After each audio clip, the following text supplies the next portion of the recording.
নমস্কার। ভারত কৃষি উদ্যোগের পক্ষ থেকে আপনাদের প্রত্যেককে জানাই সবুজ অভিনন্দন। আশা করি আপনারা সবাই ভালো আছেন, সুস্থ আছেন এবং আরো আশা করি আপনারা প্রত্যেকে ভারত কৃষি উদ্যোগকে আপনাদের পরিবারের অন্তর্ভুক্ত করেছেন।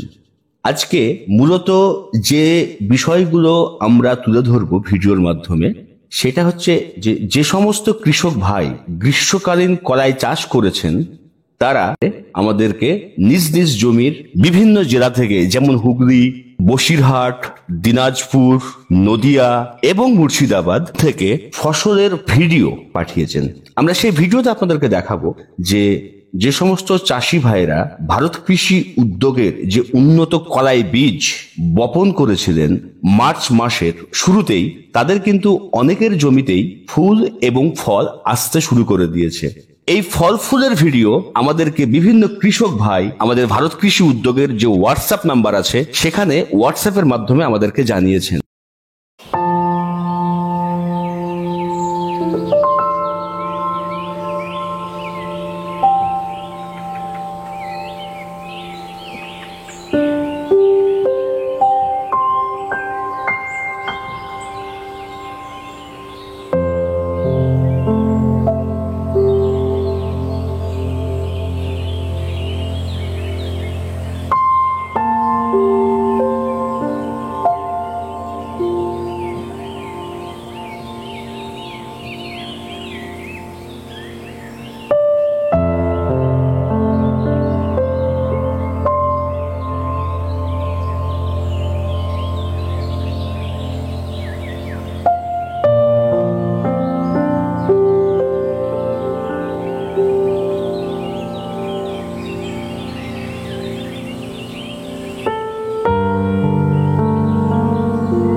অত্যন্ত উন্নত ফর্মুলেশনের মাধ্যমে এই কলাইয়ের বীজটাকে শোধন করা হয়েছে এবং হাই ট্রিটমেন্ট করা আছে। বিশেষ করে সামার সিজনে বাতাসের যে আর্দ্রতা বা হিউমিডিটি এবং টেম্পারেচার কিন্তু অনেকটাই বেশি থাকে। এর ফলে আমরা যদি অন্যান্য জাতের কলাইয়ের বীজ বনন করি, সেই ক্ষেত্রে গাছ আসবে, হয়তো দু একটা ফ্লাওয়ারিংও আসতে পারে, কিন্তু আমাদের যে মূল উদ্দেশ্য উৎপাদন, সে উৎপাদনটা আমাদের আশানুরূপ হবে না। এই গ্রীষ্মকালীন কলাই চাষটা মাত্র 70 থেকে 75 দিনের একটা ফসল এবং এর যে মেন সিজন সেটা হচ্ছে মার্চ এবং এপ্রিল মাস। অর্থাৎ মার্চ মাস থেকে শুরু করে এপ্রিল মাস পুরোটাই কিন্তু আপনি বপন করতে পারবেন। যে সমস্ত কৃষক ভাই এখনো কলাই চাষ করতে চাইছেন তারা সরাসরি ভারত কৃষি উদ্যোগের ফোন নাম্বারে যোগাযোগ করুন। আমাদের ফোন নাম্বার হচ্ছে 9732946363। গ্রীষ্মকালীন কলাই চাষ আমরা এপ্রিল মাসের 30 তারিখ পর্যন্ত বনন করতে পারবো, কিন্তু এপ্রিল মাসের শেষের দিকে যারা বনন করতে চান তাদের উদ্দেশ্যে আমি একটাই কথা বলবো, তারা নিচু জমিতে, অর্থাৎ যে সমস্ত জমিতে জল জমে যায় সেই সমস্ত জমিতে কিন্তু এই কলাই বীজটা বপন করবেন না, কেননা এই কলাই জল একদম সহ্য করতে পারে না। জমিতে জল জমে থাকলে কিন্তু আপনার এই ফসলটা সম্পূর্ণ হবে না। তার ফলে যারা বিশেষ করে এপ্রিল মাসের শেষের দিকে বপন করতে চাইছেন তারা কিন্তু উঁচু জমি অবশ্যই নির্বাচন করবেন। আমরা 2-1 দিনের মধ্যেই কলাই চাষ নিয়ে আরো একটি ভিডিও নিয়ে আসতে চলেছি এবং সেই ভিডিওতে আমরা তুলে ধরবো কলাই চাষের সম্পূর্ণ পরিচর্যা, অর্থাৎ জমির প্রস্তুতি থেকে শুরু করে একদম ফসল কাটাই পর্যন্ত কি কি পরিচর্যা আপনার দরকার, সেগুলো পরবর্তী ভিডিওতে আমরা কৃষক ভাইদের সামনে তুলে ধরবো। আপনারা ভারত কৃষি উদ্যোগের যে টেকনোলজি আছে, যে উন্নত পরিকাঠামো আছে, সেগুলো আপনাদের চাষে সম্পূর্ণভাবে ব্যবহার করুন এবং আপনাদের ফসলের উৎপাদনের সার্বিক বৃদ্ধি ঘটান। পরিশেষে আমি সমস্ত কৃষক ভাইদের উদ্দেশ্যে কয়েকটা কথা বলবো যে পাট চাষের বিকল্প হিসাবে যারা কলাই চাষকে বেছে নিয়েছেন তাদেরকে ভারত কৃষি উদ্যোগের পক্ষ থেকে অনেক অনেক অভিনন্দন।